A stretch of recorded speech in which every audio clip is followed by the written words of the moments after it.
Reporter breaking. PV അൻവറിന്റെ മുന്നണി പ്രവേശനം KPCC ചർച്ച ചെയ്യും. 27-ന് ചേരുന്ന രാഷ്ട്രീയകാര്യ സമിതിയാണ് വിഷയം ചർച്ച ചെയ്യുക. നിലമ്പൂരിൽ PV അൻവർ വൻ വോട്ട് പിടിച്ച സാഹചര്യത്തിലാണ് തീരുമാനം. അൻവറിനെ UDF-ൽ ഉൾപ്പെടുത്തണമെന്ന ആവശ്യം കോൺഗ്രസിൽ ഇപ്പോൾ ശക്തമാണ്. തദ്ദേശ നിയമസഭാ തെരഞ്ഞെടുപ്പിൽ അൻവറിന്റെ പിന്തുണ അനിവാര്യമെന്നാണ് വിലയിരുത്തൽ. PV അൻവറിനെ കൂടെ കൂട്ടേണ്ടതില്ലെന്ന നിലപാടിൽ ഉറച്ചു നിൽക്കുകയാണ് പക്ഷേ VD സതീശൻ. ഋഷിപാലുണ്ട് കൂടുതൽ വിവരങ്ങളുമായി. ഋഷിപാൽ, 2 കമന്റുകളാണ് നമ്മൾ ഇതുമായി ബന്ധപ്പെട്ട് കേട്ടത്. ഒന്ന്, PV അൻവർ 20,000 വോട്ട് 19,000 കഴിഞ്ഞ് വോട്ട് പിടിച്ച സാഹചര്യത്തിൽ നമുക്ക് തള്ളാൻ കഴിയില്ലല്ലോ PV അൻവറിനെ എന്നാണ് KPCC അധ്യക്ഷൻ സണ്ണി ജോസഫ് പറഞ്ഞത്. എന്നാൽ പ്രതിപക്ഷ നേതാവ് നോ കമന്റ്സ് എന്നാണ് ഇതുമായി ബന്ധപ്പെട്ട ചോദ്യങ്ങൾക്ക് മറുപടി പറയുന്നത്. എന്തായാലും നിലമ്പൂർ മണ്ഡലത്തിൽ PV അൻവറിനെ തള്ളിക്കൊണ്ട് UDF-ന് മുന്നോട്ട് പോകാൻ കഴിയുമോ എന്നതാണ് ചോദ്യം. ഒറ്റയ്ക്ക് വിജയിച്ചു, അത് ശരിയാണ്.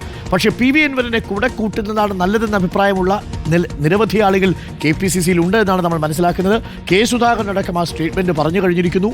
അപ്പോൾ എങ്ങനെയായിരിക്കും ഇനി കാര്യങ്ങളുടെ മുന്നോട്ടുള്ള പോക്ക്? PV അൻവറിന് UDF-ലേക്കുള്ള വഴി അടയുമോ അതോ വഴി വീണ്ടും തുറക്കും?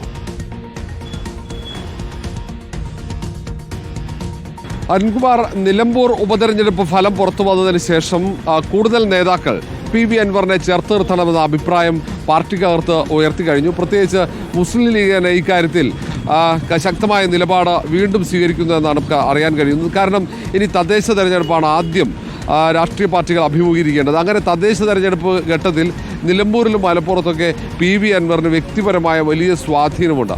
ആ സ്വാധീനം UDF-ന് കൂടി ലഭിച്ചാൽ അത് നേട്ടമുണ്ടാക്കാൻ കഴിയും, വലിയ മുന്നേറ്റം ഉണ്ടാക്കാൻ അതുവഴി സാധിക്കുമെന്ന വിലയിരുത്തൽ. പ്രത്യേകിച്ച് നിലമ്പൂരിൽ തന്നെ ഈ പഞ്ചായത്തുകളിലും ഒപ്പം നഗരസഭയിലും ഒരുപക്ഷെ UDF-ന് ഭരണം പിടിക്കാൻ PV അൻവറിൻ്റെ സഹായം ഗുണകരമാകുമെന്ന വിലയിരുത്തലാണ്. അതുകൊണ്ടാണ് അങ്ങനെ ഒരു ചർച്ചകൾക്ക് തുടക്കമാകുന്നത്. ഏതായാലും 27-ന് ചേരുന്ന രാഷ്ട്രീയകാര്യ സമിതി യോഗത്തിൽ ഇത് വിശദമായി ചർച്ച ചെയ്യാനാണ് സാധ്യത. പിന്നീട് UDF യോഗം ചേർന്ന് വീണ്ടും എങ്ങനെയാണ് PV അൻവറിനെ ഒപ്പം നിർത്തേണ്ടതിനെക്കുറിച്ചുള്ള ആലോചനകൾ നടത്തും. ഇക്കാര്യത്തിൽ പക്ഷേ പ്രതിപക്ഷ നേതാവ് VD സതീശൻ ഇപ്പോഴും കടുത്ത നിലപാടാണ്.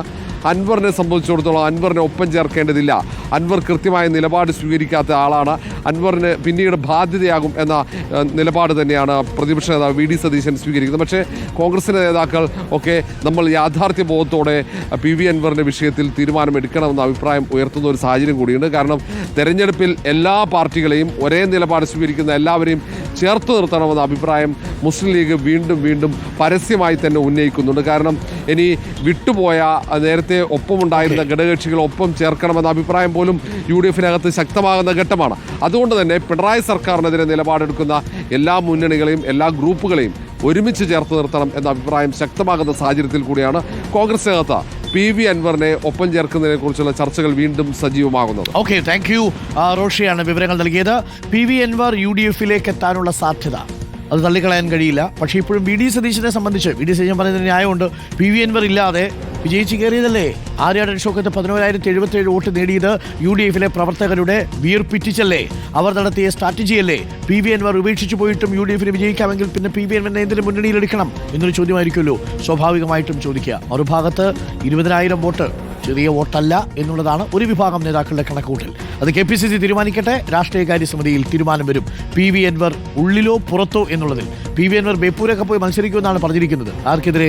മുഹമ്മദ് റിയാസിനെതിരെ. അതൊക്കെ നടക്കുന്ന കാര്യമാണോ എന്നുള്ളതാണ്. പക്ഷേ നടക്കുമായിരിക്കും.